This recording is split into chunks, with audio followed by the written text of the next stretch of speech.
Fala pessoal, tudo bem? Aqui é o Cassino, estou com o Matheus e hoje temos dois convidados especiais, o Dr. Juliano e o Dr. Felipe, da área oftalmológica. Vão ter muitas dúvidas aqui para a gente esclarecer. Já quero pedir, porque eu sei que depois vocês esquecem, de marcar aí o joinha, colocar para seguir a gente, marcar o sininho para ser lembrado sempre que sair um vídeo novo, né? Então vamos lá, né? Doutor Juliano, eu já soube aqui umas histórias suas e quero ouvir agora gravando, né? Porque sem gravar não conta, né? Como é que foi que você veio para Anápolis? Como é que é essa história e há quanto tempo que você já está aqui em Anápolis? Bom, primeiro é um prazer estar aqui, poder falar um pouco da oftalmologia, que é o que eu vivo todo dia, né? Praticamente o dia inteiro. E Anápolis foi onde eu comecei a viver. Eu mudei para aqui em 1992, em maio de 1992, quando eu tinha 15 anos. 30 anos atrás. 30 anos atrás. Vai começar a entregar a idade agora. Pois é. E o meu irmão mais velho, Augusto, é mais velho que eu, 13 ou 14 anos, espero que ele não brigue, né, por estar falando. Agora não parece, entregou bem, né? Parece que eu sou mais velho, porque acho que ele se cuida mais, né? Ele terminou residência e veio trabalhar aqui em 1990. E poucos meses depois, a minha avó faleceu e minha mãe falou, vamos mudar para lá também, mudar de áreas. Uhum. Ela tem saudade de Minas até hoje, mas para mim foi a melhor coisa do mundo, porque eu saí de uma cidade grande, Belo Horizonte, que não podia sair, não tinha a liberdade que eu tinha aqui em 1992, que foi fantástico. Aqui conheci minha esposa, comecei a namorar pouco tempo depois, eu tinha 16 anos, ela tinha 12, a Carta, namoramos 15 anos. Pai, já estou preocupado agora que minha filha tem 12 anos, daqui a pouco chega um galalão de 16 anos. A minha, quando estava para fazer 12, falou, papai, eu tô doido para fazer 12 anos. Eu falei, para quê? Não, que eu vou começar a namorar. Eu falei, você tá ficando louca? Ela falou, não, você começou a namorar, minha mãe já tinha 12. Eu falei, mas era eu, né? Você arrumou eu sei quem eu sou, né? Eu conheço o meu histórico. E fiz faculdade em Ribeirão Preto, residência em Brasília, e estou aqui em Anápolis desde 2007 como oftalmologista. E o Felipe, qual que é a história do Felipe? Como é que você chegou aqui em Anápolis? Então, eu formei lá no Espírito Santo, na medicina em Capixaba. 2020, mas eu nasci em Aimorés, que é Minas. Tá. Praticamente a divisa é pertinho. Uhum. E vim fazer a prova da residência aqui em 2020. Como é que é aquela praia no Espírito Santo que os mineiros vão direto lá? Guarapari, né? Lugar bom, bom. terra boa. Muito bom lá. E aí você veio fazer a residência. Tem mais mineiro Vim que... fazer a residência aqui. E a residência é por alguma faculdade? Como que é essa residência? Não, é pelo hospital, né? O programa associado ao MEC. E tem uma prova uma vez por ano. Aí você presta a seleção, faz a prova, e faz a entrevista e, no caso aprovado, e começa no programa. Para aprender essa área fantástica aí que em 3 anos já que eu tô aqui, que eu mudei. Que são 3 anos a residência, né? Para concluir, estou no último ano. São 6 anos, então peraí, são 6 anos de medicina, mais 3... São 6 anos de medicina, você forma como médico generalista, clínico geral, dizendo assim. Aí você faz a residência, mais 3 anos, dependendo da área que você escolher. E ainda pode ter mais alguns anos aí se você for subespecializar dentro de alguma sub-área da oftalmologia, que é uma área que tem... Excelente cirurgião, já está terminando, quer dizer, está no 3º ano de residência aqui. Começou em março, já faz catarata, que eu estou impressionado, estou puxando farinha pro meu saco, porque o que eu faço é catarata. E o Felipe, o pai dele é irmão da minha mãe, então nós somos primos. E eu fico muito orgulhoso de saber que o Felipe está aqui e está indo tão bem. O cara é estudioso. Não, mas assim, e eu não sabia, né? A gente estava conversando, como que é esse esquema de você credenciou o hospital junto ao MEC? Porque eu achava que era sempre instituição de ensino, né, que fazia essa seleção. É como se fosse uma seleção, uma instituição de ensino hoje lá? É o seguinte, o meu irmão é um cara muito visionário, o Augusto. Ele sempre pensou em formar oftalmologistas de boa qualidade.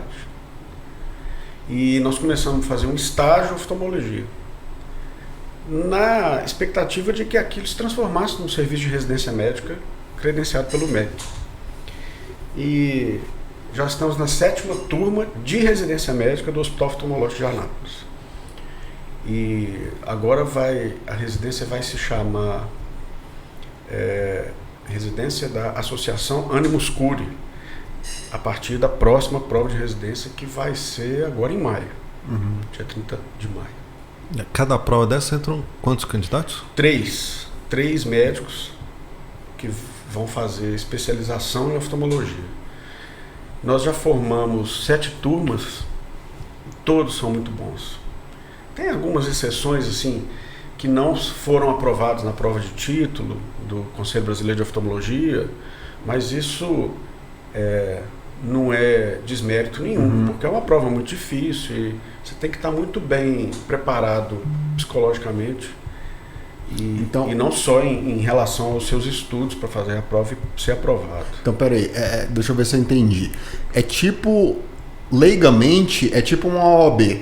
Você forma em medicina, faz a especialização e depois de fazer isso tudo, a residência, né? Depois de você fazer a residência, você ainda tem que prestar uma prova para ser aprovado e atuar naquela área. Sim. No caso da residência, quando ela é credenciada pelo MEC, igual a residência nossa, não tem obrigatoriedade de fazer a prova. Você já termina o 3º ano de residência como oftalmologista. Você já vai lá no Até porque eu imagino que nesses 3 anos ele já botou muita mão na massa lá. Você falou que ele é bom cirurgião? Excelente. Sim. Já fez aquela cirurgia que eu contei que minha mãe fez, que Não. teve que tirar o gel do olho? Então, não sei. A cirurgia de retina, a gente estava falando 6 anos de medicina, 3 anos de oftalmologia, depois geralmente se escolhe a área que você vai seguir. Eu escolhi catarata e cirurgia refrativa.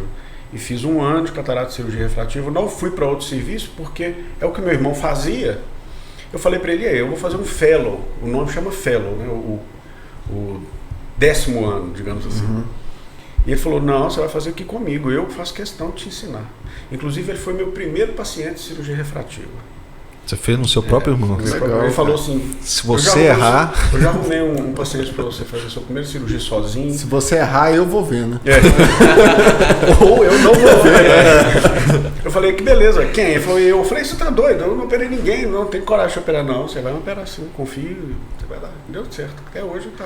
A cirurgia refrativa é aquela para o sujeito tirar o óculos. Tirar o óculos. Independente. Eu tô me sentindo aqui meio acuado, com vocês dois olhando pra mim aqui, de óculos aqui, né? E para fazer retina, são mais 2 anos. 6 anos de medicina, 3 de oftalmo, 2 de retina, para sair um cirurgião de retina. Na verdade, a gente não para de estudar nunca, né? Não para, não. Sempre só tá Né? E aí tá atualizando, aí vem equipamento novo, vem estudos novos. A área né? da Semana saúde que vem eu tô é... indo para São Paulo para o Congresso Brasileiro de Catarata e Cirurgia Refrativa. Todo ano eu vou. Sempre novidade. Sempre novidade. E se parar, para um tempo. E Né? você sabe o que eu fico mais feliz quando eu vou num congresso desse? É que tudo que faz lá, a gente faz aqui em Anápolis. E com muita qualidade. Juliano, eu tava notando isso, que assim, eu acho que talvez a gente, por morar no interior, né, a gente tenha um pouquinho, ou eu tive um pouquinho, falando pessoalmente, desse espírito vira-lata, né? Tô no interior, E aí depois que eu comecei a ir fazer cursos fora também, eu comecei a ver, peraí, mas não é isso tudo não. O que eles fazem lá, a gente faz aqui também. Faz, né? todas as áreas. E aí eu comecei a ver excelentes profissionais na saúde aqui, né? E que aí chama mais atenção minha, do Fernando, né? Que a gente sempre vem abordando isso, que a gente tem excelentes profissionais aqui perto da gente e às vezes a gente, o olhar é só lá para fora, né? Sim, na maioria das vezes. Mas isso está mudando muito. Aqui nós temos profissionais da área de saúde de excelência. Cardiologia, ortopedia, Sim.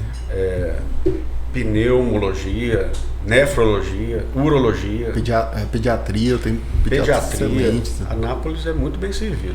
Agora, Eu fico com pesado o serviço público, mas isso deixa a desejar no país acho que no Brasil inteiro. todo, né? Aqui em Anápolis é muito deficiente.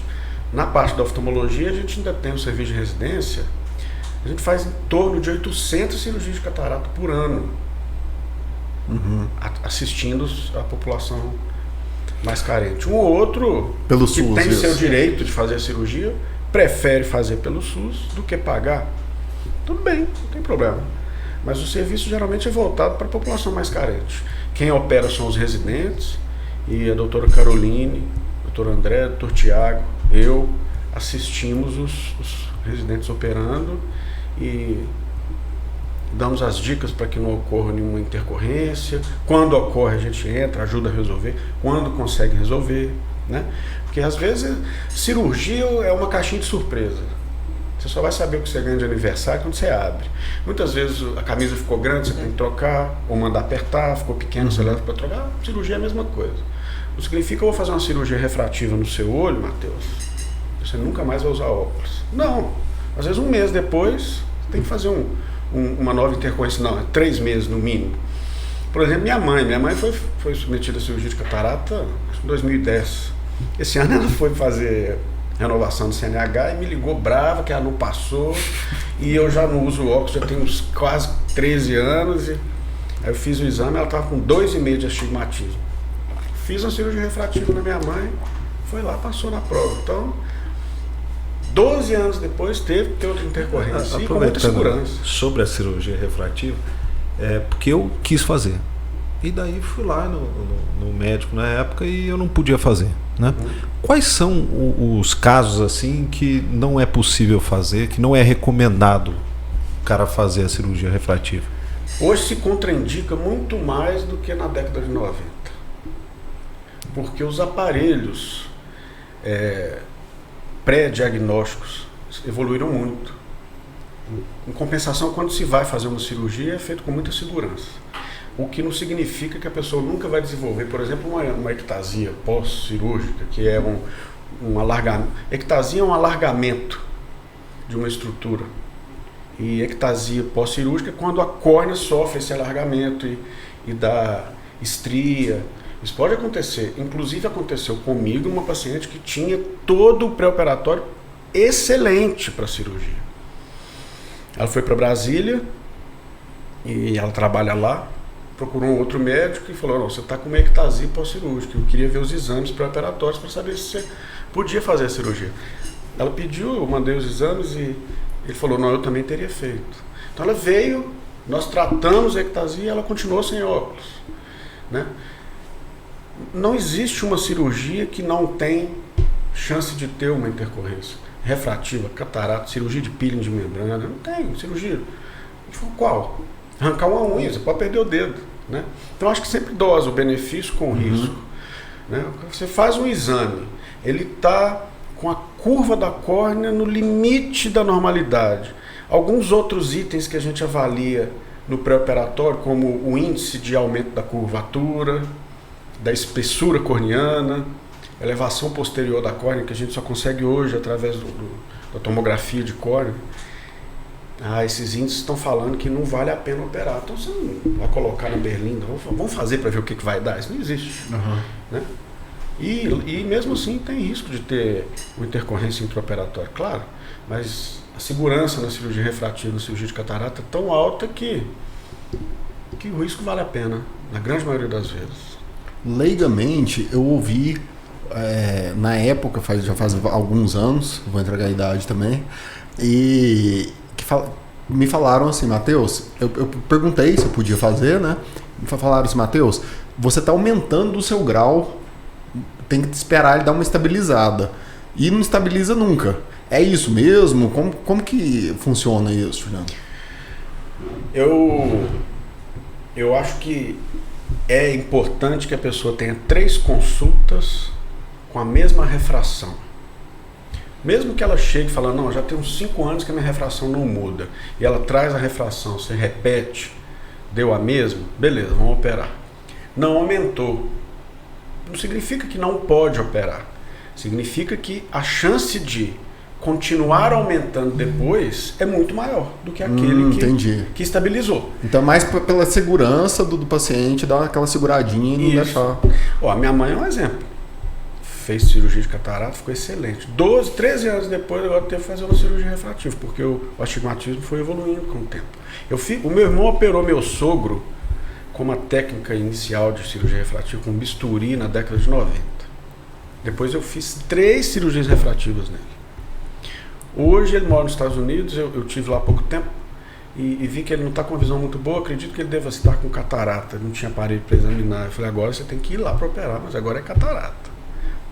Eu tenho amigos pessoais aí que eu fiz 3, 4, 5 vezes cirurgia, porque a hipermetropia tende a ir aumentando com o passar dos anos, e a pessoa tinha uma córnea muito boa e não tinha catarata. Então vamos resolver de novo, não tem problema. Se fosse uma cirurgia que o médico costuma falar assim, eu opero os outros. Eu fiz transplante de cabelo. Primeira consulta que eu fiz para fazer o transplante, o médico era careca. Eu falei, eu não vou fazer. Não vou fazer coisa. Demorou muito para eu fazer. Né? E eu operei meu irmão mais velho, que é oftalmologista, fiz cirurgia refrativa nele, minha esposa, meu sogro, minha mãe. Você acha que eu ia fazer neles se eu não acreditasse tanto que a evolução trouxe uma segurança muito grande para vocês? Não ia fazer. Você estava falando aí que antigamente era no bisturi. A impressão de quem está de fora assim, é que a área da oftalmologia é que tem mais quantidade de equipamento moderno, né? Muito parece, moderno. deve ser divertido até o negócio. Muito. Hoje, raio laser pra todo hoje lado. é laser. Star Wars. A cirurgia refrativa, ela é uma aplicação de laser feita na córnea e que tira uma quantidade de tecido do estroma corneano, que é a camada média, do meio, que são 5 camadas. A gente tem que chegar na camada do meio. E tira uma quantidade de tecido proporcional ao grau que a pessoa tem. Como Tudo se fosse feito, um grau lá dentro. como uma se lente fosse ali. moldar a lente dos seus óculos na sua córnea. Né? E o resultado é fantástico. Hoje a aplicação do laser é muito rápida. O que antigamente era feito um feixe de laser que corrigia só o grau. Hoje o laser ele é aplicado em spots. Então isso dá a possibilidade da gente moldar a córnea de uma maneira que dá melhor profundidade de foco, dá uma qualidade boa de visão tanto de longe quanto de perto para quem tem mais de 40 anos, que tem presbiopia. Precisa de um tempo de 30, 90 dias para se adaptar à nova condição, mas eu tive 2 casos que não se adaptaram. Um eu retratei, deixei do jeito que era, e o outro passei um óculos, que eu lembro, né? Deve ter tido outros que foram em outros médicos, mas que eu lembro foram 2. Com esse monte de brinquedo aí, né? Negócio, os jovens assim devem se divertir, né? A residência de oftalmo é um barato. Uma vez eu vi uma reportagem que os médicos que jogavam muito videogame eram melhores em cirurgia, né? Então eu acho que os jovens devem estar... É verdade. Porque a gente se sente um par de diversões, tanto para a aplicação do laser, as cirurgias, as incisões, os aparelhos são tão, vamos falar assim, delicados, sutis, né? E talvez quem tem essa habilidade ou já teve muita questão da infância, quando chega, você tem uma familiaridade, uma similaridade, então você tem uma curva de aprendizado até de evolução ascendente muito boa. E te relembra, né? Os velhos sempre falam assim, que valeu a pena. Valeu a pena. Valeu a pena. Ele estava falando comigo hoje, ele ensinando os R1, os residentes do primeiro ano a operar, né? Demorou uns 50 minutos. A gente fala assim, a gente olha para trás, né? Quando a gente começou, aquela noção de profundidade, de foco no olho, dá um ponto dentro do olho, o paciente está ali. Então é uma realidade totalmente diferente que a gente vê de 6 anos de faculdade de medicina. Então é como se fosse outra faculdade. Eu Mas acho é uma até área... que 3 anos de residência é muito pouco. É uma área vasta. Eu continuo aprendendo até hoje, toda hora. A cirurgia ela tem de catarata. Hoje a cirurgia de catarata ela também é uma cirurgia refrativa. Faco-refrativa. A cirurgia de catarata ela chama fasectomia. É um aparelho que tem uma caneta. Dentro dessa caneta existem vários íons piezoelétricos desordenados. Quando você acessa o pedal do aparelho, a energia gerada faz com que esses íons se enfileirem e gere uma energia que vai quebrar a catarata dentro do olho. Muito legal. Você faz a cirurgia com uma incisão de 2,2 milímetros, você entra dentro do olho, tira a catarata, limpa a cápsula, que a catarata fica dentro de uma cápsula. Sim. Você limpa essa cápsula, implanta a lente dobrável dentro dessa cápsula. Tudo passando pelos 2 milímetros. Né? Pelos esses 2,2 milímetros. E a cirurgia, a gente chama de faco, virou faco refrativo por quê? Porque a evolução das lentes hoje é uma coisa extraordinária. Assim, pra gente conseguir chegar na forma mais leiga possível, a catarata é aquela que deixa o olho mais leitoso. É isso? Dentro do olho tem uma lente. A função dessa lente é dar nitidez para a visão. Ela atravessa a córnea, atravessa o humor aquoso, passa dentro da pupila e chega na lente cristalina. Esse cristalino, com o passar dos anos, a catarata senil, a catarata mais comum, ele vai perdendo a transparência e a elasticidade e vai se transformando numa lente esbranquiçada, amarelada, opaca, marronzada e dura. Então ela começa a filtrar muito mais a luz que está entrando dentro do olho do que permitir que essa luz chegue na retina, onde vai formar a imagem. Quando que se opera a catarata? Na minha concepção de cirurgião, é quando a visão está ficando ruim. Olha só, eu tenho 46 anos. Levei uma bolada no olho quando era adolescente. A sensação da catarata é o quê? Começa a ficar turvo? Embaçamento. Eu fui me preparar para fazer uma cirurgia refrativa para não precisar de óculos de perto o tempo todo. No pré-exame eu vi que eu estava com uma catarata no olho esquerdo. Meu irmão me operou, implantou uma lente multifocal no olho esquerdo. Hoje eu vejo com o olho esquerdo muito bom para longe, muito bom para perto. O meu olho direito não enxerga de perto. Em compensação, ele é excelente para longe, o que me faz lembrar uma frase do meu pai. Quando terminando o tratamento do meu pai, ele sentou na minha cadeira, leu tudo de longe, leu tudo de perto. Eu falei, pai, mas tá perfeito, hein? Ele falou, não. Perfeito é quando eu tinha 12, 13 anos. Hoje tá muito bom. E é isso mesmo, é muito bom. E a cirurgia foi excelente. A cirurgia de catarata dura entre 10 e 15 minutos. E o resultado é fantástico. Juliano, assim, quase todas as áreas da saúde, ou todas as áreas, talvez generalizando, trabalham com prevenção. O que seria prevenção para o olho? O que você aconselharia a não se fazer? Vou falar primeiro da catarata.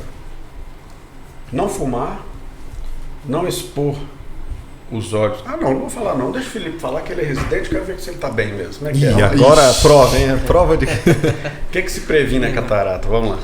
A gente tem que lembrar, quando a gente fala de catarata, quando fala de alguma doença, se no processo de envelhecimento, o que pode acelerar esse processo do envelhecimento, né?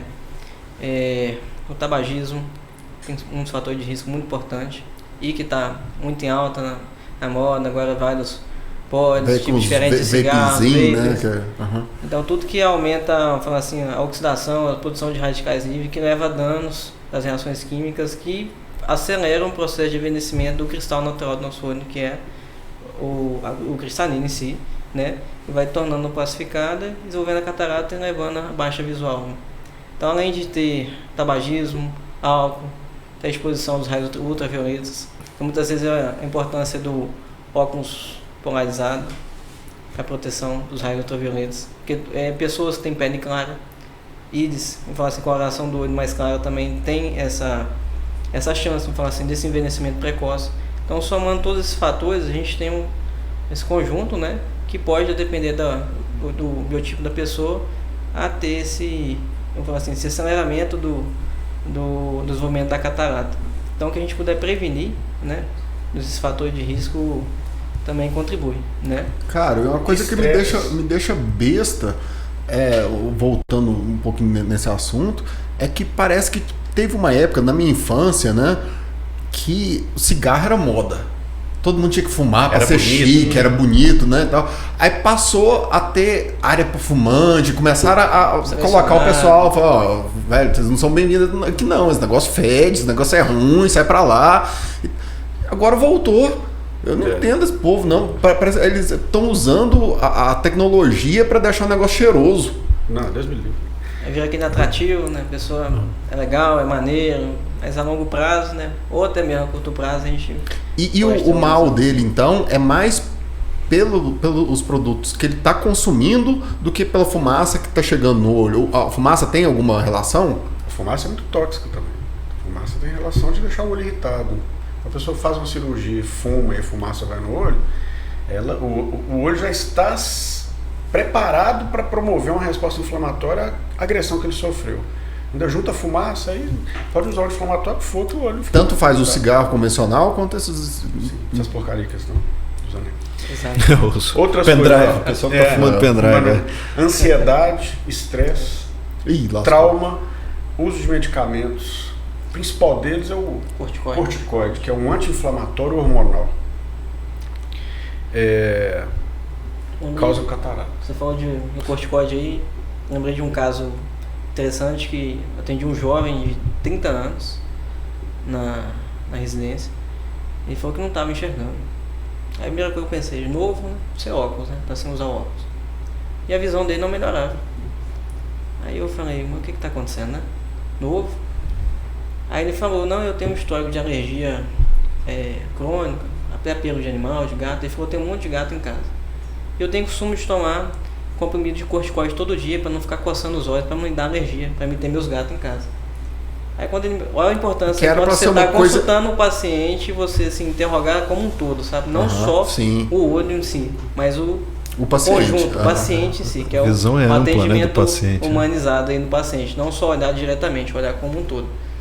Aí eu falei, tudo bem, eu falei, vamos dilatar o seu olho. Aí pingou os colírios, dilatou, sentei na lâmpada de fenda, a gente faz a avaliação, e o paciente estava com uma catarata bilateral nos 2 olhos, induzida por excesso de corticoide. Com 30 anos de idade. Com 30 anos de idade. O que era para ser um medicamento de uso esporádico e olha lá, e até por indicações diário. específicas, o paciente com catarata induzido por corticoide. Sim. Por vezes não tem tido a informação, às vezes as pessoas, né, falta esse acesso à informação com as pessoas, né, que às vezes vende sem receita. Cara, não precisa ser o corticoide oral, não. O creme para alergia pode causar catarata, glaucoma, aumento da pressão intraocular, que pode levar a um glaucoma. E uma vez operado a catarata, porque o que eu entendi é que você vai colocar uma lente nova lá. Exatamente. Corre o risco de voltar a ter catarata? Não. Daí não tem jeito. O que pode acontecer com o passar, a gente tem uma migração das células para a cápsula posterior e você tem uma turvação da visão ao passar dos tempos. Então você faz um laser, você vai limpar a lente da catarata, mas ela não desenvolve mais. Tirou uma vez, não volta mais. Você pode fazer uma limpeza da lente para você melhorar a visão, dependendo até da resposta inflamatória, porque você está acessando o olho, está implantando a lente, é um trauma em si, uma resposta inflamatória. Então essa lente com o tempo ela pode, pode opacificar. Só que o que a gente faz? A gente vai lá e limpa ela com laser, né? Sob consultório mesmo, nada, não é no centro cirúrgico, um procedimento bem seguro e tranquilo. E você devolve essa visão, né? Que chegou a embaçar depois de 5 ou 6 meses, ou até mais anos, dependendo da pessoa. Então isso é até um pouco individualizado na avaliação de cada paciente. Mas o desenvolvimento não volta mais a catarata. É uma vez só que geralmente você opera. Uhum. Mas se esse paciente continuar tendo esses maus hábitos, tende a ter outros problemas? Exato, sim. Com o corticoide, você pode aumentar a pressão do olho. Você pode acabar levando o paciente a um glaucoma induzido por corticoide. O glaucoma é secundário dessa pressão elevada no olho sustentada, aumentada no olho. Você tem uma lesão no nervo, que é como se fosse um cabinho que liga o olho com o cérebro para a gente enxergar. Então você acaba agredindo a cabeça desse nervo e você vai perdendo a visão de fora para dentro a longo prazo. Então a pessoa nem nota, vai perdendo a visão de periférica até central retunelizada. Então esse é um fator de risco, que é a principal doença irreversível, né? E glaucoma não tem reversão, não tem tratamento hoje. Tem tratamento, tem controle. A gente fala assim, não tem cura, mas tem controle. E quem segue, aí a importância, porque às vezes é silencioso, a pessoa não sente nada, é assintomático, mas a pessoa tem o meu avô que tinha, tem um histórico familiar. Então a importância da avaliação com o oftalmologista, ou a cada 6 meses, uma vez no ano, mesmo que eu não sinta nada, assintomático, para prevenção, que eu falo que é o melhor remédio é a prevenção. E eu acho que é uma coisa que às vezes fica batido demais pelo brasileiro, né? Em geral, generalizando mesmo, de propósito, o brasileiro não ter o cuidado com a saúde de fazer os seus check-ups, né? Só vai quando dá alguma coisa de muito errado, aí ele corre, né? Eu já tive alguns casos de catarata total, que a pessoa entrou no consultório tateando para não cair, auxiliada por outras pessoas. Quando eu examinei, a catarata estava negra. a gente não é negra, chama nigra, preta. Você colocava a lanterna do celular no olho, não via a lanterna. Ou então quando você chegava pertinho, mexia a lanterna, vi uma luzinha aí. Fiz a cirurgia mais difícil do planeta. No outro dia achei que já ia estar enxergando bem, quando não mudou nada, não estou enxergando nada. Fui examinar o nervo óptico, uma escavação do nervo total, quer dizer, um glaucoma total, cegueira irreversível. Por quê? Porque com 70 anos foi a primeira vez que foi no oftalmologista. Pessoa que mora aqui em Anápolis, que é uma cidade, digamos, bem desenvolvida. Razoavelmente grande, né? Mas o que eu estava falando sobre as lentes, a evolução tecnológica para a lente intraocular é um negócio fantástico. Você implantar dentro do olho uma lente que corrige uma miopia de 15 graus, um astigmatismo de 4 graus, e no primeiro pós-operatório a pessoa lê 100% de longe, 100% de perto, que dica! E quanto tempo demora esse pós-cirúrgico? Tem um pós-cirúrgico? Como que é? Tem um pós-cirúrgico, não é o mesmo para todo mundo. Muitas vezes a córnea absorve muito líquido durante a cirurgia, porque a cirurgia, na cirurgia, apesar de existir hoje um controle de pressão intraocular muito bom, porque o aparelho, o facoemulsificador, vem evoluindo em relação a isso, para aumentar a margem de segurança cirúrgica, existe um turbulionamento de líquido dentro do olho, e muitas vezes a córnea absorve demais, dá edema, demora uma semana, um mês para melhorar. Eu tive um caso há uns 2 meses de um rapaz que eu tinha certeza absoluta que no primeiro pós-operatório ele ia estar sorrindo até a orelha. Quando eu examinei um edema de 4 cruzes, até hoje eu não consegui entender aquele edema. Hoje, graças a Deus, eu examinei essa semana e ele estava bem, chateado, mas bem. E coloco no lugar dele e entendo. Você vê, é um negócio. Cirurgia muito fácil, não é. Extremamente complexa. Você opera com a mão direita, com a mão esquerda, o aparelho você controla com o pé direito, o microscópio você controla com o pé esquerdo, enxergando no microscópio, ouvindo o barulho que o aparelho faz. Então são muitas variantes que podem acarretar numa intercorrência. A cirurgia dele foi... O treinamento para usar esse equipamento é aquela musiquinha de criança, né? Cabeça, ombro, gênio, pé, cara, tem que conseguir fazer isso tudo, né? Bom, mas a questão do olho, assim, eu acho que é a parte do corpo. Tem uma parte mais embaixo que a gente fica com mais medo, mais delicado, mas o olho eu acho que é a parte do corpo mais delicada, assim, sensível, né? Você tem medo, né? Tem um medo, um cuidado, assim. É isso mesmo, é delicado, porque você fala de cirurgia, de abrir um corte aqui, eu fico imaginando, pô, vai abrir um corte no olho, como é que faz isso? Né? É muito menos delicado do que a gente imagina. A capacidade de regeneração a trauma é fantástica do olho. E, ao mesmo tempo, pode se tornar muito delicado por algumas patologias que a pessoa pode ter, que nem foi feito diagnóstico no decorrer da vida. É isso aí que é o problema. Por exemplo, jogando futebol, dar uma bolada, pode correr o risco de... Eu fiz uma cirurgia de catarata precoce por causa do... bolada, né? Mas pode levar a descolamento de retina, hemorragia na retina. Eu já tive que tirar o olho porque descolou... Não, um acidente com uma... Chama aqui? Uma maquita? Maquita, soltou, cortou a pálpebra, jogou o olho para baixo, foi cortando até lá atrás e não teve o que fazer. Quer dizer, são pequenos cuidados que o trabalhador que usa o EPI tem que ter, que se não tiver, vai acontecer ali, né? Bate um prego aqui para mim, que dia que bateu um prego na parede, vai bater, ele vai soltar, entrar dentro do olho, já vi vários. Aqui em Goiás é muito comum a pessoa apertar a cerca na fazenda. Põe ali com alicate, aperta, ela arrebenta do lado de lá e puf, entra no olho. Como é que diz que vai pôr um óculos de proteção para apertar uma cerca na fazenda? Ela tá com alicate no bolso lá, a vaca arrebentou e vai lá. É a lei de Murphy, né? Pode bater em todo lugar. Vai no olho do cara, né? No olho. E durante a cirurgia lá, você vai fazer aquele cortinho lá, 2 minutos. O cara tá enxergando isso? Tá. Foi ótimo eu ter passado por isso. Mudou algumas coisas na minha cirurgia. Por exemplo, eu começo com a luz do microscópio no mínimo, porque a luz já no máximo ela incomoda muito. Você começa no mínimo, vai conversando. Eu costumo até cantar quando eu coloco uma musiquinha no celular. A pessoa fica mais distraída, né? E eu também, eu aprendi com a minha mãe, né? Que encanta os males espantos, então você vai ali resolvendo o problema aos poucos. Se eu calar, pode saber que tem alguma coisa, né? Preocupante. Mas a incisão de 2 milímetros não precisa de ponto. Ela é feita de um jeito que ela é autoselante. Quando você termina a cirurgia, 24 horas depois, se você precisar reinserir alguma coisa dentro do olho, reabordar, né, a cirurgia, tem que às vezes até entrar com a lâmina de novo para ir arrebentando as fibras de colágeno que já se regeneraram. O negócio é fantástico. E quando tudo vai bem, você é ótimo.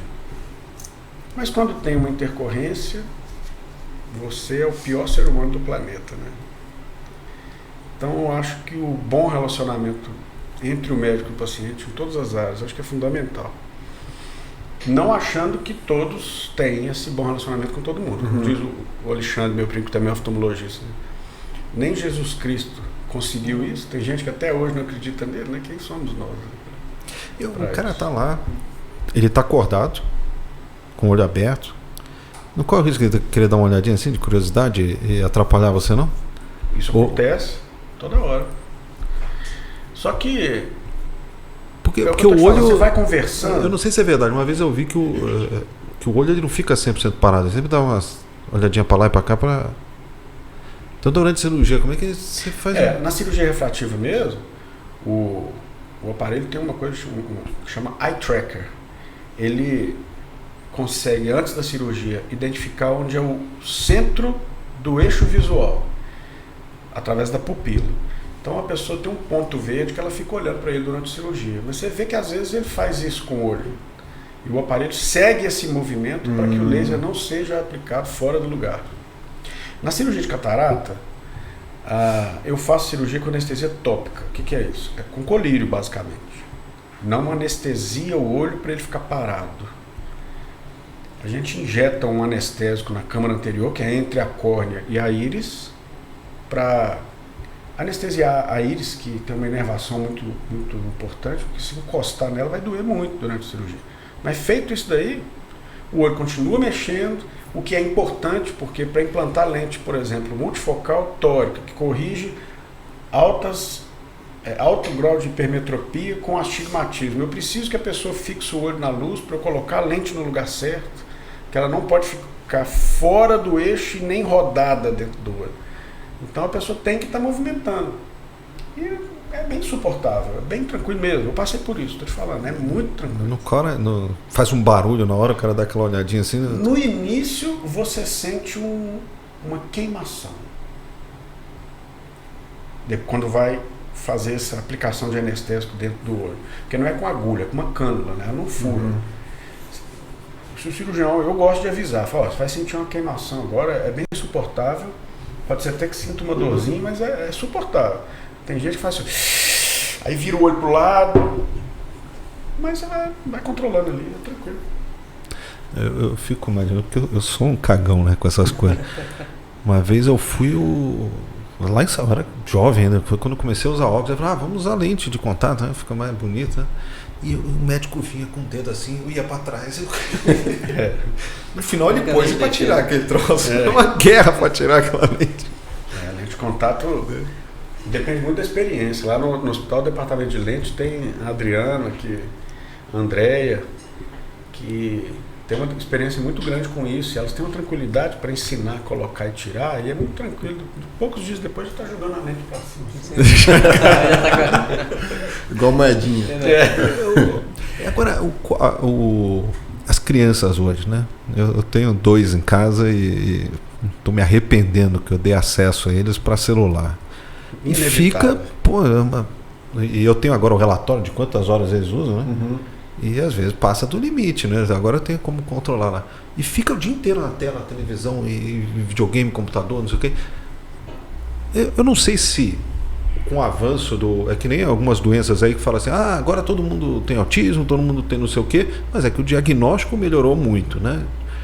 É o avanço do diagnóstico que eu tenho visto mais, ou reparado em mais crianças com óculos, ou realmente a utilização dessas telas em excesso assim que tá está atrapalhando a visão da criançada? A dona Amélia já dizia, quando ela era viva, a minha avó, tudo quanto é demais sobra. Não tem como você proibir uma criança de ter um celular, que não tenha, mas que use o seu. Faz parte da vida isso, não tem jeito. Na nossa época era televisão, né? A gente assistia televisão demais, jogava videogame demais. Então as crianças de hoje elas já nasceram numa época que os meninos hoje, com 7 meses, 8 meses, sentando, já fica fazendo assim na tela. Às já vezes você vai em restaurante, os pais, para deixar a criança mais quietinha, já dá um Já tabletzinho, né? Coloca aqui, já. Então, o celular, o excesso do uso do celular provoca um excesso de contração muscular dentro do olho que leva a uma miopia que às vezes a criança não iria ter. Não é isso, Felipe? Perfeito. Não é você que vai discordar agora, né? Não. Então, a energia das telas, a energia não, a Qualidade. Os raios.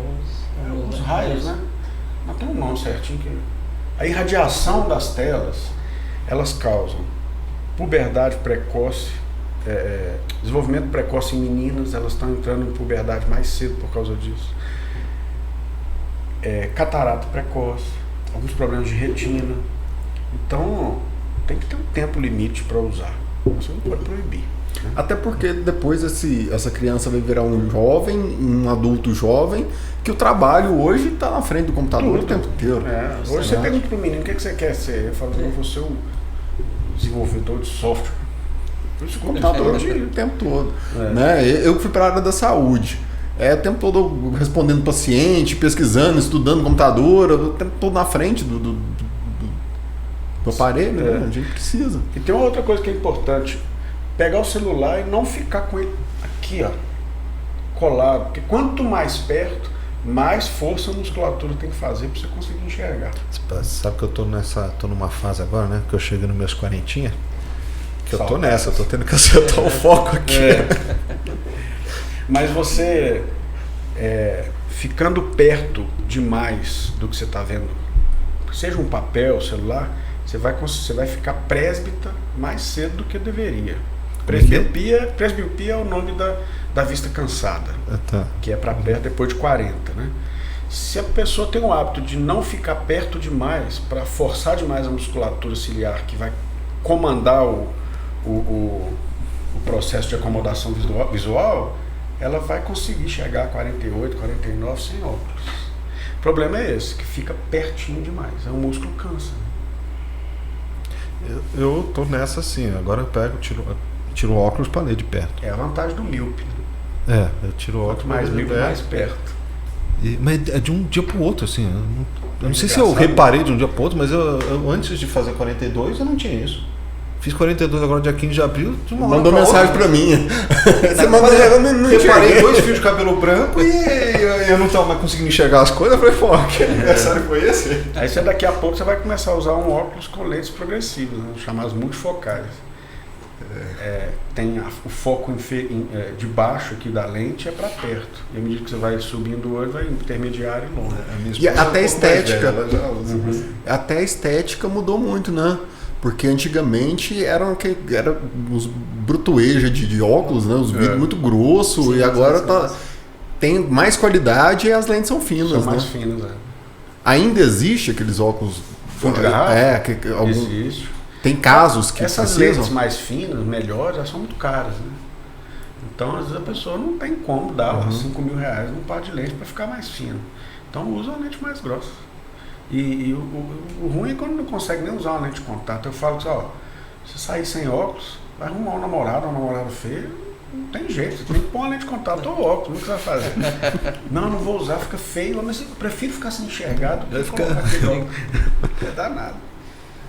E não é todo mundo que pode operar, né? Tem limitações eu não posso. Pois é, você falou, né? Tem algumas limitações que fazem com que não dá para fazer cirurgia refrativa. Mas quando você tiver catarata, daí vai colocar. Aí corrige a refração. Daqui a minha mãe 25, teve 30 anos. Catarata é genético assim? Só não vai ter catarata quem morrer. É natural. Então, é natural. Esse envelhecimento. cachorrinho de 15 anos, que você olha no olhinho dele, é branquinho, é uma catarata. E é bom diferenciar catarata de pterígio. Se você chega e fala, eu tô com catarata, tá com aquela cara em cima do olho, que chama pterígio, é outra coisa. Aham. A catarata é dentro do olho. O Felipe falar um bocado agora. É o leitoso mesmo, né? Aquela sensação que você olha e parece que foi derramado leite dentro do olho, né? Justamente, às vezes os pacientes chegam pra gente muito na residência, né? A gente tem muito acesso à população um pouco mais carente, precisa da nossa ajuda, né? Pelo SUS. Às vezes chega, eu tô com catarata, tá incomodando, meu olho coça muito, fica muito vermelho, não tô enxergando. Aí chega lá, tem um pterígio, que é um crescimento, a gente fala assim, de uma carninha no cantinho do olho, pra popular, pra gente entender. E ela pode ir crescendo ao longo do tempo, até tampar a pupila. Às vezes a gente chega muito pra gente assim no SUS. Esse paciente mais da roça, trabalhador, exposição muito sol, chega pra gente já sem ver nada. Mas pode ter catarata também, mas tem aquela carninha grande no olho, aquele pterígio enorme. Então que inflama muito. Pode mudar o grau do olho, porque quanto mais ele cresce, mais ele pode apertar a córnea. É uma carninha, eu nunca vi isso. É fininha assim? Fica parecendo como se fosse uma catarata? Ou... Não, ela é a parte branquinha da esclera do olho, esse branquinho mesmo. Então ela vai crescendo, avançando para a córnea. Ah, entendi. Quanto mais ela vai crescendo, ela pode até apertar a córnea, vamos falar assim, e pode induzir um erro, vamos falar assim, até na leitura do óculos, você passa um óculos para o paciente. Então às vezes já fica inviável se o paciente, eu quero um óculos para melhorar, não estou enxergando, aí tem aquele pterígio grande. Então é uma cirurgia assim, mais simples, vamos falar assim, a gente não acessa dentro do olho, né, na parte bastante de fora, faz uma raspagem e consegue eliminar ali. E ajudar esse paciente. No olho já me dá agonia. Eu só vejo não, eu tenho agonia com o olho.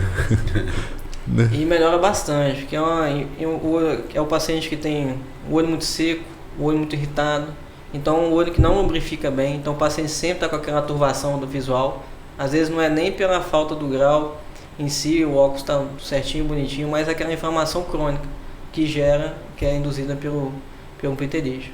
Então a gente acompanha, geralmente pacientes mais novos podem ter com 25, 30 anos, a gente sempre orienta, às vezes a pessoa quer operar mais até por estético. Não quero essa vermelhinha no meu olho, a gente sempre orienta, às vezes ele pode recidivar e crescer de novo, com o passar do tempo. Agora, às vezes os pacientes mais velhos, assim, uns 50, 60 anos que tem, né, a maioria a gente atende na residência, então a chance até de recidivar é menor. Então a gente sempre orienta, né, quando mais novo, às vezes o paciente tem chance de, no futuro, 10, 15 anos, até voltar. A gente faz essa nova abordagem também. Eu trabalho com suplemento, né? Perfeito. Então eu sou nutricionista, trabalho com suplemento. E outro dia eu estava estudando uns suplementos que é a zeaxantina, luteína, né? E o ômega 3 do óleo de krill. Vocês utilizam isso a gente não tem linha, não é propaganda nossa, mas vocês utilizam isso corriqueiramente ou não?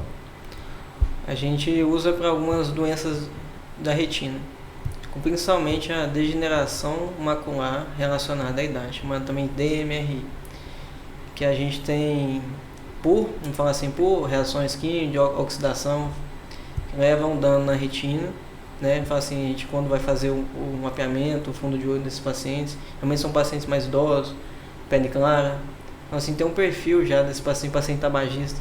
Então a gente tem algumas lesões no fundo da retina que caracterizam essa degeneração, que também vai levando o embaçamento, uma ação do visual progressiva. Aí já não é só operar catarata. Então esse suplemento vitamínico, a gente previne como se fosse um antioxidante. Para prevenir. É um antioxidante. Né? Para prevenir esse retardo, essa progressão dessa doença, que pode levar a algumas outras alterações mais graves, até sangramento no fundo do olho, uma cicatriz dentro do olho. E dependendo de onde está essa posição dessa cicatriz, se for na região, no eixo visual da mácula, então o paciente já tem uma deficiência visual mais grave. Então ela pode ir aumentando com o tempo. Então é muito importante sempre estar fazendo um mapeamento de retina, pelo menos uma vez por ano, a cada 6 meses, principalmente nos pacientes mais de risco, para a gente prevenir ou retardar essa progressão para ter uma melhor qualidade de vida, né, visual ao longo do tempo.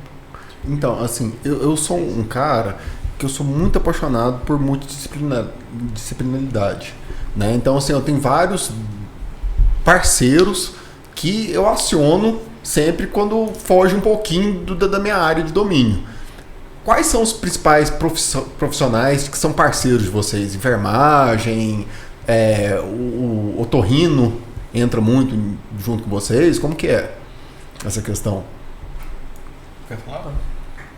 Igual a gente tem o nosso centro cirúrgico lá no hospital, a gente tem enfermagem, tem a equipe da enfermagem, tem a equipe técnica de enfermagem. Então, assim, de tudo, a gente é um corpo, funciona uma unidade só. Então, a gente, sem ela, a gente não consegue, né, exercer com eficiência 100%. Então, é uma equipe, né? Então, isso é muito importante.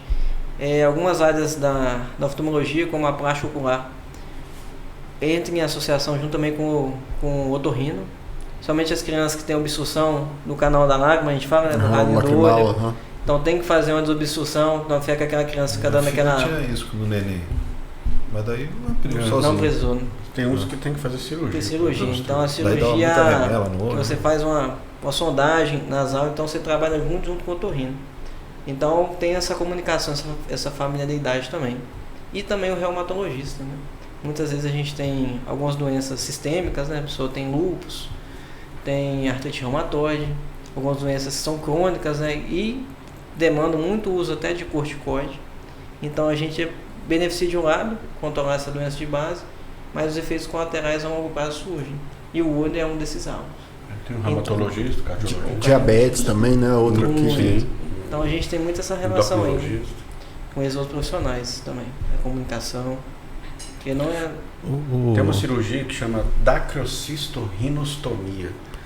Você precisa de uns 6 meses da faculdade só para aprender a falar o nome da faculdade. E às vezes eu estou falando errado, doutor Eduardo que me perdoa.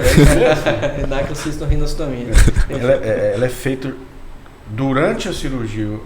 O oculoplástico, que é um oftalmologista especialista em plástica, que o mais que trabalha conosco há mais tempo, que é o doutor Eduardo Feijó, tem agora a doutora Bruna, o doutor Fábio. Ela é feita uma cirurgia que aborda tanto pelo olho quanto pelo nariz. Então a doutora Juliana, que é o otorrino, faz a parte nasal e ele faz a parte oftalmológica junto, no mesmo momento. E esses lances de estética que o pessoal está fazendo agora, que radicalizaram, aí tem gente que vai lá e põe pigmento de cor no olho, põe a parte branca como preta, tem alguns casos que a gente vê isso na internet e tal. Doiteiro. É muita maluquice. Proibido. Leva glaucoma, infecção, pode perder o olho, por uma bobagem, né? Não é isso? Realmente, tudo que você leva no olho, externo, área sensível, o risco de infecção é muito grande. Um corpo estranho dentro do olho. Desenvolveram uma lente que você implanta dentro do olho, em cima da íris, colorida. O cara quer ficar com o olho azul. O cara é uma mulher, né, geralmente. Aqui no Brasil é proibido. Não sei se era permitido um país desse aqui da América Latina, mas o pessoal ia para lá para fazer. E ele tampa o espaço por onde o líquido dentro do olho sai. Vai causar glaucoma, vai cegar. Para ficar aumentar com o olho. A pressão ocular. Só para ficar bonitinho. Não, e fica feio para danar. Não fica natural, né? Lente de contato colorida, você percebe que é artificial, né? O negócio fica sempre o mesmo tamanho, né? Justamente. Uma vez eu fui para os Estados Unidos, em Los Angeles, e fui lá no loja de óculos escuros, né? E daí o cara falou assim: você quer grau? Eu falei: mas eu tô sem a prescrição. Não, a gente faz aqui agora. Daí já foi numa salinha, daí botou aquele negócio de ver o balãozinho, né? Aquela maquininha lá, já deu grau, tal, não sei o que. No dia seguinte peguei o óculos escuro com grau, né? E ficou bom? E ficou bom. Pior é que ficou bom, né? Porque ficava melhor do que o meu óculos. Acho que meu óculos estava bem. Estava muito tempo sem fazer, né? Tanto que depois eu vim aqui no Brasil e fiz um óculos novo, daí ficou mais ou menos igual. Isso é comum lá, né? Quer dizer, eu acho que é comum. Eu fui numa loja normal de shopping. Aquela maquininha, ela já te dá uma boa previsão do óculos? Aquela maquininha é a evolução da retinoscopia ou da esquioscopia, que é um exame que você pega um retinoscópio e você Através da luz que vai entrar dentro do olho em faixa, você consegue descobrir se é hipermétrope, se é míope e qual é o grau de astigmatismo. Então, baseado na curvatura da córnea e no tamanho do olho, aquele aparelho ele mede quantos milímetros tem o seu olho, qual é a índice de curvatura da sua córnea e existe uma fórmula que você consegue colocar e descobrir qual o grau que a pessoa precisa de óculos, quantas dioptrias de óculos para poder te dar uma boa visão. Então, se o aparelho for muito bem calibrado, é isso aí que você falou.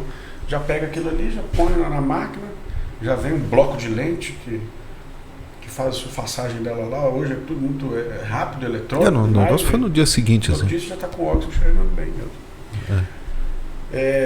No Brasil o pessoal não tentou fazer isso nas lojas. Hoje eu brinco com esses danados desses residentes para poder aprender a fazer retinoscopia. Porque às vezes você vai fazer uma retinoscopia, como é que você vai descobrir o grau do menino de 1 ano? Ele não vai parar para ver balão, não tem jeito. Hoje até tem uns autorrefratores que você de longe, você coloca assim, manuais, assim, que já dá um grau aproximado.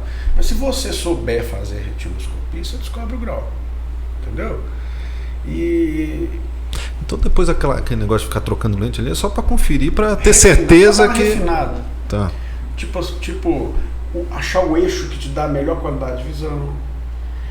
Melhor esse ou esse?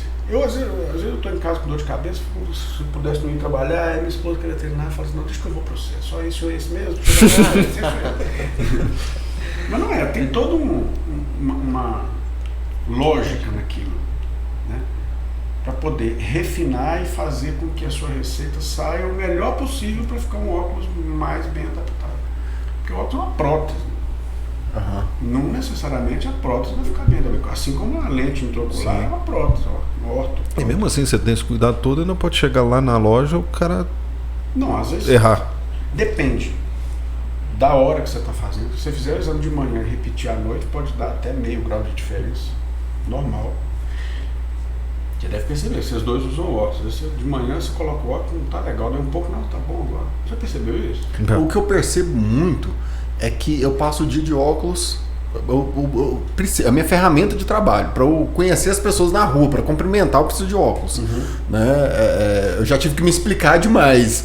Tipo, não, Matheus, parece que você não gosta de ninguém, você só anda emburrado, você não... Cara, eu só não enxergo, não tem jeito de te cumprimentar. Né? Então eu fico bem de óculos o dia todo. E aí, se precisa, no final do dia, eu tirei os óculos, meu amigo, eu não enxergo nada. Parece que piorou muito. Dessa história eu tenho que te cortar para contar uma história do meu sogro. Meu sogro, ele é vaidoso, né? E ele não usa óculos, ele quer ficar andando sem óculos. Outro dia ele estava lá em Belo Horizonte, que é de Belo Horizonte. Daí atravessou a rua, ele fala para todo mundo, né? Daí foi andando, chegando mais perto, quando viu era o reflexo dele. Ele falou, eu conheço esse cara. O cara cumprimentou também. Realmente ele conhecia, né? Daí era ele mesmo. Então, depende disso, depende da lubrificação do olho. Mulher, a questão hormonal influencia muito. Se for um período pré-menstrual, o óculos vai ficar errado. Depende da resposta da pessoa, se ela está com saco para poder ficar falando, não, esse é melhor, não, esse está um pouquinho melhor, acho que o outro é um pouquinho melhor. O cara vai com pressa, acabou. Então depende do oftalmo, depende do clima, depende da pessoa, depende do ótico que recebe lá na ótica. Porque às vezes vai tendo esse ou esse, você já não está sentindo diferença nenhuma, já está até sem graça de falar, volta lá naquele. Sim, e não é tão incomum a pessoa voltar e falar assim, ó, fiz esses óculos várias vezes, em vários lugares, sempre deu certo, agora aqui, ó, ficou ruim. Mas vamos descobrir por quê, né? Tem que ter um motivo. Às vezes o oftalmo errou na refração mesmo, ou a pessoa informou errado. Mas é aquilo que eu estava falando no começo. Deu tudo certo. É o melhor do mundo. É o melhor do planeta. Deu uma coisinha errada. E por que tem às vezes que faz a dilatação e tem alguns lugares que não faz a dilatação para ver o... Eu quero deixar bem claro que o exame biomicroscópio da lâmpada de fenda deve ser feito sem dilatar. Quando você projeta a luz no olho, tem que acontecer uma miose, a pupila tem que fechar. Se a pupila abrir, tem alguma coisa errada, você pode mandar para o neurologista. Mais um médico, mais um parceiro. Então você já chega para fazer o exame oftalmo, a não ser que seja para fazer um mapeamento de retina, que o médico não vai te ver sem dilatar, mas já manda dilatar antes, tá certo. Não é todo mundo que precisa dilatar, uma chatice. né? O míope. Você dilata o míope por quê? Porque você quer saber se tem transtorno acomodativo, se a musculatura não está tensionada demais ou até relaxada demais e vai prescrever um óculos com grau errado. Muitas vezes, quando é alto míope, você tem que dilatar para ver a retina, se não tem nenhum buraco. Porque o alto míope ele tem um olho comprido, né? E a retina lá dentro ela fica muito esticada. Então, às vezes, um trauma, uma freada brusca no carro, pulou de paraquedas, pode ter uma pequena rasgadura, um outro motivo para dilatar. Criança hipermétrope, porque o hipermétrope ele consegue acomodar muito e diminuir o grau que precisa ali. Aí quando você dilata, esse grau aumenta. Aí você vai saber qual é o mais correto. Se tem estrabismo, usa todo o grau. Se não tem, você usa metade, de acordo com a idade, de acordo com o que a pessoa faz. Então tem um monte de situações que você precisa dilatar. Já teve paciente de vocês com algum problema por causa de cloro de piscina? Muitos. Cara, dá muita alergia, dá edema de córnea. Né? Bastante. Tem alguns casos de ficção, tem alguma conjuntivite. Tomei banho de rio, tomei banho de piscina. Uhum. Então, às vezes acontece muito. Dá muito conjuntivite, né? Olho vermelho. Coçando. E assim, porque aqui em Goiás é muito comum, né? O pessoal vai para Caldas Novas, volta com conjuntivite. Isso. Né? Otite e conjuntivite. Então é por causa da água. Passa pela água? Não, é por causa daqueles homens que ficam sentados naquele trem bebendo e não levanta para ir no banheiro. Que fica o dia inteiro lá sentado. Não pode ficar engraçado. Aquele bar dentro da água. Dentro da água, fica lá, o cara é engraçado, o cara senta de manhã 9 horas, sai às 5, não levantou para ir no banheiro, bebendo o dia inteiro. Cerveja o dia inteiro. E a água continua quentinha, né? Ali tem muita gente de fora. É um encontro de gente que vem de todo lugar do Brasil. E aquela temperatura é ideal para proliferação viral. Então tem mesmo. Vai para Caldas Novas, volta com muita conjuntivite. Conjuntivite geralmente viral. E geralmente aqueles que têm conjuntivite viral acabam desenvolvendo uma conjuntivite bacteriana leve também, porque a bactéria que vive para te ajudar acaba proliferando, que dá aquela secreção purulenta. Aí você trata mesmo com colírio e tempo, porque tem um ciclo de vida do vírus que enquanto ele não cumprir aquilo não vai melhorar. E tem casos que piora, fica 30 dias ruim, que você tem que ir lá raspar a membrana da conjuntiva. A conjuntivite é um livro à parte na oftalmologia. Né? Viral, alérgica, sazonal, e uma bacteriana, química. Química também? Trabalha com coisa muito volátil, queima a córnea, dá edema. O pessoal que trabalha com solda, aquela fumaça que solta, que queima, que de madrugada procura atendimento, porque a córnea, o corpo esfriou, a córnea deu edema demais, a pupila dilata. Cozinheira tem esse problema também? Por causa de temperatura, de panela, ou não? O problema da temperatura da panela é que tem a sujidade do clima, que sobe junto com o vapor, né? É isso aí. Então essas profissões todas teriam que ter EPI. Tudo tinha que ter uma forma de proteção ocular e não se faz, né? Só vai acontecer se tiver sem EPI, sem óculos de proteção. O óculos de sol é importante ou é só estético? Toda lente solar tem um fator de proteção solar, até aquelas ruins. O problema das lentes ruins que você compra lá no camelô da vida é que geralmente ele é muito mal feito e vem com uma certa dioptria na lente. Então você coloca, ela te deixa tonto, porque tem um pouco de astigmatismo, né? Mas tem proteção solar. As lentes melhores, que você geralmente compra numa ótica, assim, que você viu que são originais, elas vão ter uma qualidade de visão muito boa, além da proteção ultravioleta. É importante usar mesmo. Um tempo atrás, agora veio muito à tona, geralmente quando acontece com alguém famoso, aí vai mais à tona, né? Foi o teste do olhinho, se não me engano, acho que da filha do Thiago Leifert. Né? O que foi aquilo? Vocês estão por dentro daquilo? Foi por causa da falta do teste do olhinho ou foi no teste do olhinho que descobriram? Então, quando a criança nasce, é muito importante fazer o teste do reflexo vermelho. Às vezes até o próprio oftalmologista ou até o pediatra, às vezes na maternidade mesmo faz com retinoscópio. Que é o chamado teste do olhinho, né? Isso, teste no reflexo vermelho. A gente vê, quando você vê que é reflexo vermelho, você vê vamos falar assim, do fundo retiniano. A luz está passando, né? Do que seria aquele brilho opaco. Vamos falar assim, você tem uma barreira ali, tem né? Uma barreira, tem uma coisa impedindo a chegada da luz. Então, do 0 aos 6, 7 anos é o maior período de desenvolvimento visual.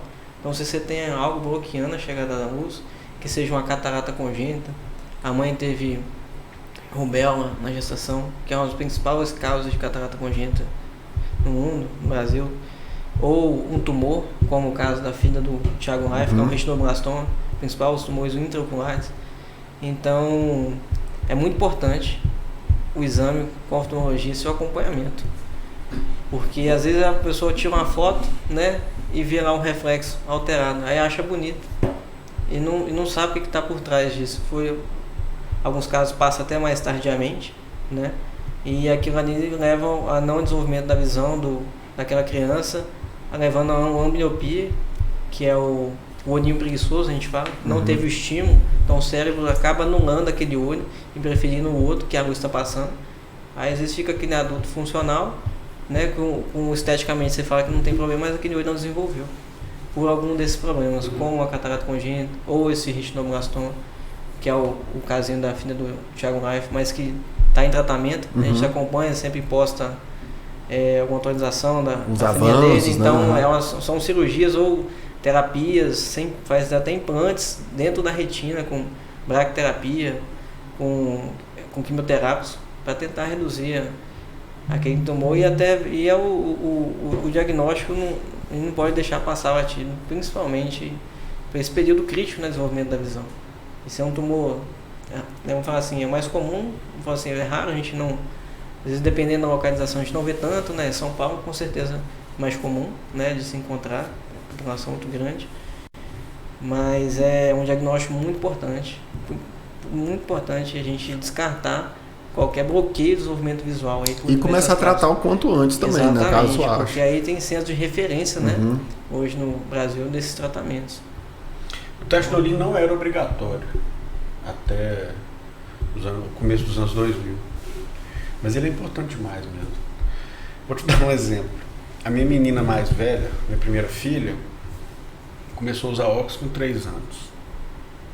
E eu fui fazer um exame de rotina para ver se precisava de mudar os óculos, e o meu menino o terceiro estava com 4 anos. Senta aí, moleque, deixa eu ver se você está enxergando direito. E a letra crescendo, e ele, não estou vendo. Não, para com isso, o que está lá? Fui com 4 graus de hipermetropia, eu não tinha percebido por quê. Porque era nos 2 olhos. Aquilo para ele estava normal. Filho de oftalmologista. Agora você imagina as crianças aí que não têm um acompanhamento. Não se sinta culpado, não. Minha filha estava com a glicose alta, eu sou nutricionista. Então, rapaz, é um negócio que... E o que isso acarreta?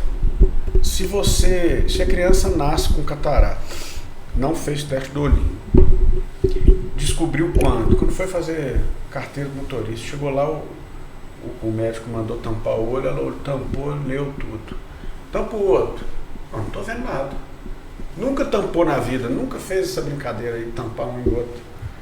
Vai no oftalmo, chega lá, nossa, tem uma catarata aqui. Não, eu nunca percebi isso. Mas você nasceu com isso? Não sei. Aí você faz cirurgia? Não, continuo sem ver. Porque o que ela tem no olho é o que ela tinha quando nasceu, vulto. Então, peraí, vamos desmistificar então. Catarata não é só pela idade, você pode nascer com catarata. Catarata congênita, nos 2 olhos, um olho só. Então, aí reforça mais ainda a importância de estar sempre fazendo os check-ups. Sim. Pode desenvolver qualquer período da sua vida, você pode começar a ter uma... O ideal é, quando nasce, teste do olhinho, com 1 ano de idade, porque aí você consegue saber se o feedback da mãe, o menino bate na parede, consegue ver as coisas, olha na televisão, você faz uma refração com retinoscópio, depois com 3. Aí vem as idades escolares, né? 7 anos, e aí você vem a cada 2 anos, é bom fazer, porque cada etapa da vida tem lá cada suas 2 doenças. anos? Cada 2 anos. Depois de 40 anos, todo ano, porque... Estou falando aquele que não tem nada. Por que todo ano depois dos 40? Porque aumenta demais o índice de pressão do olho alta e outras coisas que podem levar ao glaucoma. A gente, diagnóstico precoce, Esses 40 anos a são gente chegou terríveis. a gente chegou numa fase agora você não que chega a 60, eu queria tocar nesse assunto muito. Eu vi um alvoroço muito grande, uma comemoração muito grande da população brasileira, alguns anos, acho 2 anos para cá, quando liberaram a carteira de motorista de 10 em 10 anos. Mas aí, cara, interiormente, assim, até leigamente, eu fiquei pensando, cara, mas era um jeito de forçar o cara a fazer um exame de vista, né? Mais ou teoricamente. Você acha que isso pode, vocês acham, né, que isso pode começar a acarretar danos no futuro? Porque 10 anos sem fazer um exame de vista e trocar um óculos pode aumentar acidente de trânsito. Meu pai ficou bravo porque deram só 3 para ele. Não foi por causa do exame de vista, deram só 3 para ele. Eu acho que não. Não? Eu acho que não, porque mudar de 5 para 10 eu acredito que não vai ter tanto problema assim, não, porque é só até os 50 anos. Depois dos 50 anos é de 5 em 5. E depois de 50 anos é que aumenta demais o índice de catarata, de glaucoma, né? E outra, se o cara teve um descolamento de retina num olho só, ele pode continuar dirigindo, por exemplo, né? E ele, quando perceber que a visão está ficando ruim, ele vai procurar o hospital. Ninguém fica aí. Ninguém que eu falo. Eu normal, né? História lá do que nunca foi, perdeu a visão. Mas daí o cara não vai dirigir também, né? Daí é muita irresponsabilidade. Aconteceu comigo que era assim: eu fiz a revisão da carteira, né? Como que é? Renovação da carteira. E aí o médico que me atendeu falou assim: olha, você é seu camarada, eu não vou colocar na carteira aqui que você precisa dirigir de óculos, porque toda blitz vai ser. Mas eu te prometo que na próxima vez você não vai conseguir escapar dessa. E aí foram 10 anos? Não, e aí eram 5, né? Mas aí caiu na pandemia. E aí quando caiu na pandemia, caiu bem naquela época que não estava tendo ninguém praticamente no Detran, inclusive o médico não estava atendendo. E aí só foi processo burocrático, eu praticamente não passei por exame. E colocaram de novo. Eu uso por consciência, porque eu sei que eu sem óculos eu não enxergo. Perdeu a chance de ter apostado com ele. Hã? Perdeu a chance de ter apostado com ele. Aqui, ó, consegui. Pois então, você acha que 10 anos vai trazer uma mudança? Você acha que isso aí foi certo? Na verdade, assim, eu acredito muito que parte mais da conscientização do motorista, né? Fala, pô, cara, eu não tô enxergando, eu tenho que usar óculos, deixa eu colocar um óculos aqui. Quando eles obrigaram a receita médica para antibióticos sem 2 vezes, que eu ia ficar retida na farmácia, eu atendi um farmacêutico, ele falou comigo assim: você sabe por que isso? A gente estava conversando sobre isso. Ele falou: você sabe por quê? Eu falei: por quê? Ele falou: porque os médicos prescrevem antibiótico para qualquer coisa. Por isso que agora vai ficar retida. Não foi mais ou menos assim, não. Como é que foi? Ele falou que isso, o médico prescreve antibiótico para tudo. O antibiótico ficou um negócio muito banalizado. Aí eu falei que eu achava que não. Eu acho que eles fizeram isso porque o farmacêutico vende muito antibiótico sem receita. Não precisava de ter uma receita de dupla via se o farmacêutico não vendesse o antibiótico sem ele trazer a receita do médico. Esse é o problema lá do Detran. Eu atendo gente que passa no exame, chega lá e fala: não estou enxergando nada.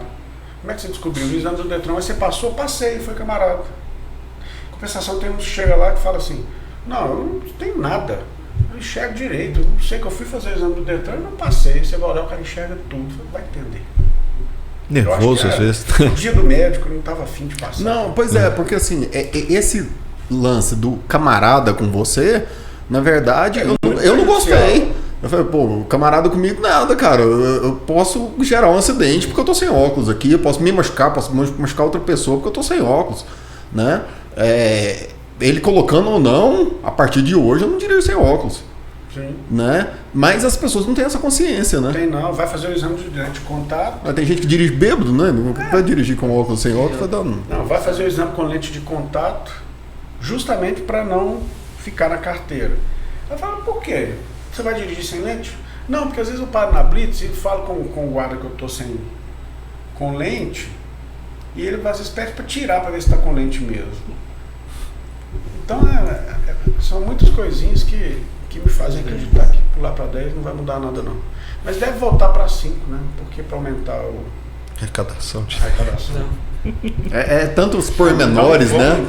Não, mas assim, é tão pormenores, né? Porque às vezes a gente acha que tá vindo no viés da saúde e não é, às vezes é burocrático, às vezes é financeiro e bagunça tudo, né? Demais. Justamente. Fugir desse assunto, né? Deus nos livre. Só tem uma mãe, não quer dizer. Tem que ter duas, um para ficar em casa e outro para não dar condição. Mas então, assim, a catarata, voltando nela, ela pode também ser antecipada por maus hábitos de vida. Pode. Igual você falou do cigarro, da bebida alcoólica. Onde que a bebida entra nisso? É o que ele falou, aumento de radicais livres. Oxidação, né? Envelhecimento. Até por trauma. Você vê um jovem com catarata, não teve nenhum histórico de nada, medicação. A pele não muda. Trauma. Catarata traumática, a gente fala muito. Ou um acidente que levou o desenvolvimento da catarata, deslocamento do cristalino da posição dele, também acontece. É uma cirurgia mais delicada, que aí onde ela fica posicionada dentro do saco, será que aquela estrutura está íntegra ou não? Botar lente ou não? Então aí é uma situação mais, tem que ter um carinho maior, atenção maior com o paciente, são cirurgias mais difíceis, desafiadoras, mas que também é uma causa bastante. A catarata por trauma, induzida por trauma. O futebol agora mudou, né? Qualquer concussão de cabeça que tem, para tudo na hora e você acha que tinha que alguma coisa nessas lutas, contato, boxe, por exemplo, kickbox, que tem muito dano no rosto, né? Que é o alvo principal, é o rosto de atingir ali, o karatê e tal. Tem alguma visão assim dentro da oftalmologia para prevenção de atletas? Algum movimento sobre isso ou ainda não? Não. Eu acho que só o cara que é auto-míope que não deve fazer um esporte que leva soco no olho. Porque os lutadores de boxe geralmente têm problema de retina ou catarata precoce. Pelo excesso de trauma. E assim, a gente vê que nesses eventos grandes sempre tem um médico que fica analisando, né, se continua a luta ou não. Uhum. São oftalmos? Não, ali é o neurologista, para ver se colocar luz no olho, se teve alguma lesão neural, né? Cerebral por causa do trauma, né? Uhum. Se você igual aquilo que eu falei, se colocar a luzinha lá e o olho abrir a pupila, nossa senhora, para lá. Pode estar tendo uma hemorragia, um aumento da pressão intracraniana. Eu queria que o Felipe falasse das áreas da oftalmologia no serviço de residência, porque as pessoas às vezes não sabem o que é oftalmologia, é um leque, né? Oftalmologia é só óculos, né? Só passar óculos. A gente falou aqui de catarata, né? De cirurgia refrativa. Você passa por quais áreas lá, Felipe? Como é que é? Vamos falar um pouco, não sei se vocês querem. Da história. Pra você entender, a minha turma era de 100 pessoas. Só eu tô fazendo oftalmologia. A gente teve esse contato muito pouco, às vezes, em algumas faculdades. E às vezes a pessoa tem aquele preconceito, é só óculos. Só que não tem noção da dimensão da área. Quando eu vim pra cá, quando eu comecei a residência, que eu vi que é um mundo à parte, é enorme a área. Foi um desafio, vai passando por várias áreas, sub-áreas. Então você fala assim, eu fiz 3 anos de residência, sou oftalmologista geral. Mas eu sou especialista em catarata refrativa, como estou Juliano, eu sou especialista em retina, ou só plástico ocular, ou só glaucoma, ou só estrabismo. Então assim, você tem uma gama para você escolher ou seguir, se identificar e atuar nessa área. Então assim, foi um conhecimento vasto, foi como fazer uma nova faculdade. E 3 anos, né? 3 anos. Praticamente uma e ainda faculdade nova. É só para começar. E tem só muito, com o olho. Só com o olho. Então tem muito mais ainda pela frente. Quando eu cheguei aqui eu falei, é maior do que eu tinha imaginado. Então assim, aquele gosto, é tudo novo, então assim, uma nova área.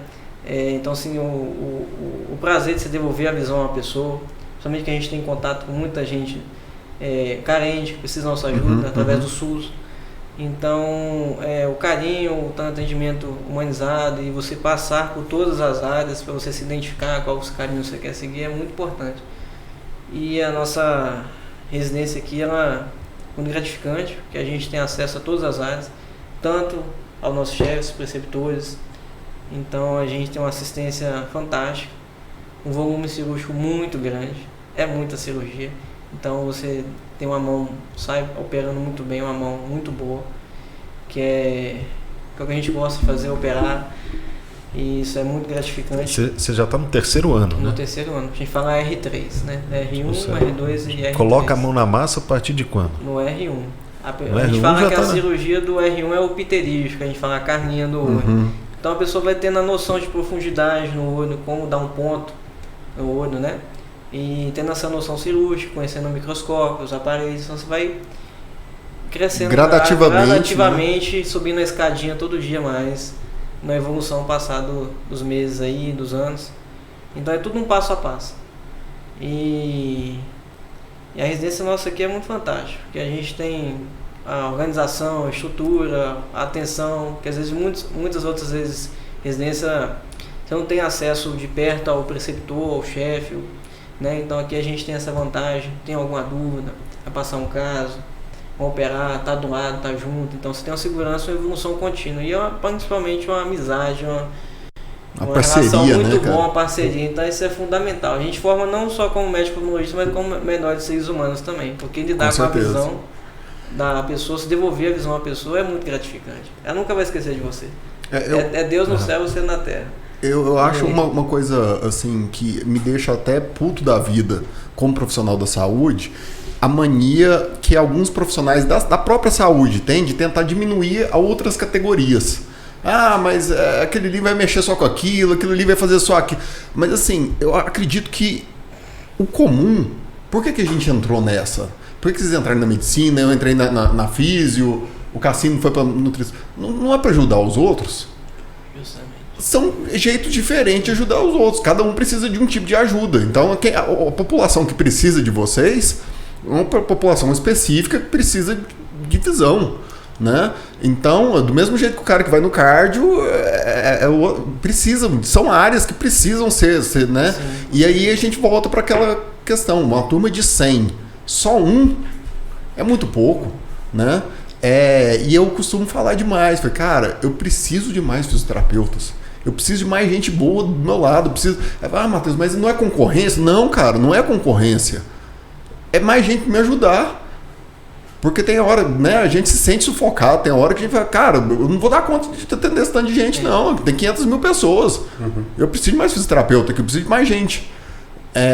E as pessoas ainda têm um pouquinho, algumas, né? Pessoas têm um pouquinho dessa visão que é concorrente, né? Se o cara da porta abrir um outro hospital aqui, vai ser meu concorrente. Não, cara, meu colega, eu preciso dele, né? A gente está se ajudando.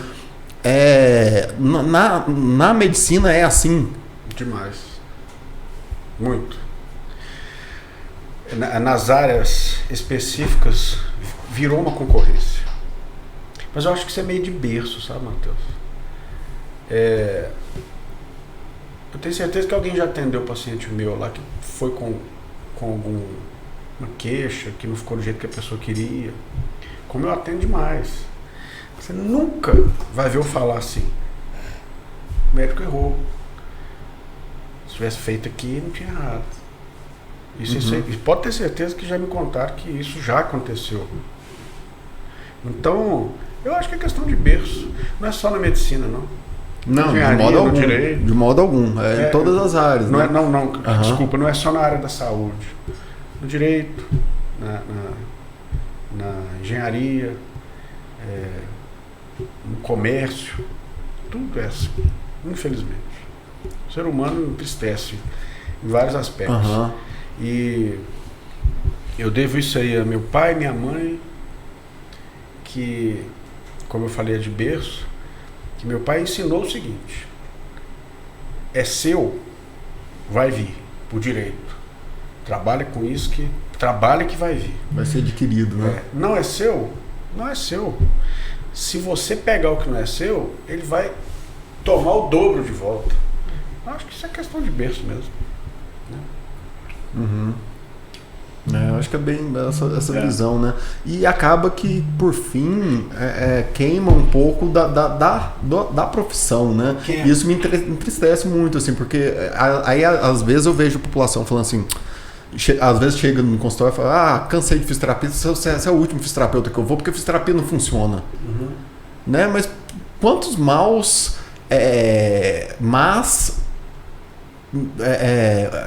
experiências que esse cara teve para ele chegar nessa conclusão que uma profissão inteira não funciona. Sim. Né? A nutrição não funciona. Às vezes o cara não segue dieta nenhuma. O melhor nutricionista do mundo. Você passar de nutrição a dieta pro cara, o cara não seguir aquilo ali, não vai funcionar. Teve a Mariana aqui falando da estratégia para descobrir o quanto que o cara tá mentindo.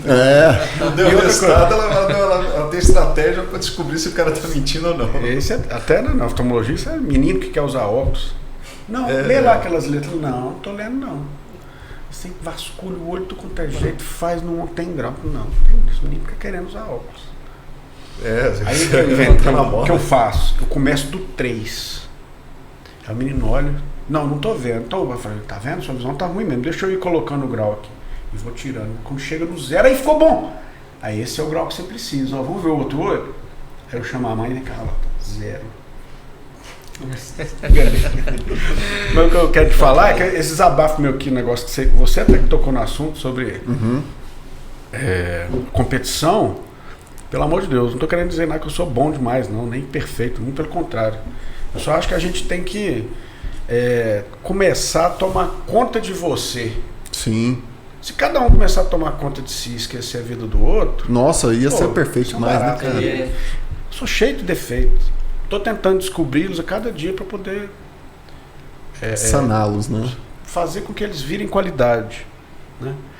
Esse espaço que nós estamos aqui mesmo, o Júnior, um grande amigo que Deus me deu, ele me ensina isso aí o tempo todo, que a gente tem que estar cada dia melhor, e cada dia melhor na medicina é proporcional melhor para o outro, e quando acontece da pessoa ficar insatisfeita, a gente fica chateado, demais, fica triste, demais.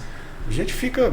A gente compra a falha, né? Parece que sim, poderia ter feito diferente, né? Será que aquela lente não ficou legal? Pô, o cara tá chateado, como é que eu faço? E envolve questão financeira, né? E isso pesa muito, né? Porque tudo, as coisas estão absurdas, né? Então, se cada um começar a tomar conta do seu e... Tem paciente para todo mundo, tem perna quebrada para todo mundo aí, tem gordinho para todo mundo. Tem, não precisa não precisa. Gordinho tá tendo bastante. Acho isso chato mesmo. E eu acho o complexo porque chega para a população e vira aquele ditado, né, que a mentira contada 1000 vezes vira verdade. Né? Então as pessoas começam a falar, não, isso aqui não funciona, médico só passa remédio, fulano só faz isso, o ciclano só... E aí vai virando bordão, né? E acaba que a população para de se cuidar por uma inverdade. Sim. Né? Ô Matheus, daqui a pouco a gente vai bater o recorde de podcast mais longo da história aqui do... né? Eu acho que tem muito assunto, vamos ter que convidá-los novamente aqui para falar de outros assuntos. Mas agradecer a presença de vocês, agradecer também vocês que ficaram aqui até o final, agradecer a Marli Cortinas que cedeu esse espaço aqui para nós, o Henrique que está aqui na produção hoje no lugar do Lucas não pôde ficar, muito obrigado aí pela ajuda. Os nossos patrocinadores também, né? Tem que fazer um merchanzinho, isso aqui é de presente para vocês, ó. O Whey Protein, fiquei sabendo agora que vocês estão fazendo jiu-jitsu, precisa de uma energia aí. O Joints, que é um suplemento para articulação, para proteger a articulação principalmente agora no jiu-jitsu, vai precisar. Mas não vai deixar de bater no Normilog, porque tá tomando Joints, não. Você bate, pelo amor de Deus. Aproveitando, os suplementos, tem o nosso cupom de desconto que está aí nos detalhes no textinho aí do vídeo. Se você não curtiu até agora, já curte. E é isso aí. Muito obrigado mais uma vez pela presença, pelo seu tempo também. Prazer. Nossa, rapaz. Eu que agradeço, achei um barato. Você vê, 2 horas de conversa aqui, Pois é. passou rápido, né? E falando do jeito natural, Bom, né? né? Sem aquela gravata apertada no pescoço. Bom demais, legal. Muito Estamos aí à bom. disposição. Se precisar e quiser chamar de novo, vou gostar. Ainda mais que Ganha presentinho. igual a Aline. Quando começar a acabar, você manda pra gente, fala assim, ó, tá acabando, chama a gente de novo. Ó, Olha, eu achei que eu ia ter que levar esse aqui escondido. E esse aqui pra você. Aqui é cheio de presente. Pois é. Amigo, muito obrigado. Bom demais. Prazer. Muito obrigado. Até a próxima. Vocês- Valeu. Valeu. Até mais.